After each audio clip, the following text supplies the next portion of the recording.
Ang pagkalat ng mga istorya tungkol sa buhay-buhay ng iba ay isang malinaw na tanda na ikaw ay walang magawa. Chismis dito, chismis doon. Ang oras mo'y nilalamon. Kahit diploma mo'y isang balunbon, talino mo'y natatapon. O bakit nga ba may mga tao na sa problema ng iba'y interesado? Sila kaya'y may kalyo sa puso o sadyang mangmangalang siguro? Naninira at bumubulong. Diyan ang araw nila'y gumugulong. Sa kalsada, sa tindahan o kahit sa bubong, animo'y laging nagpupulong. O tadhana sa aki paliwanag kung bakit sila'y sa chismis na babangag. Tinatakam na mapakalampag kahit sa dangal ng iba'y makabasag.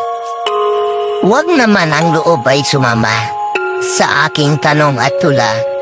Ako lang naman ay nagtataka kung bakit sa mundong may mga pakialamerang katulad nila.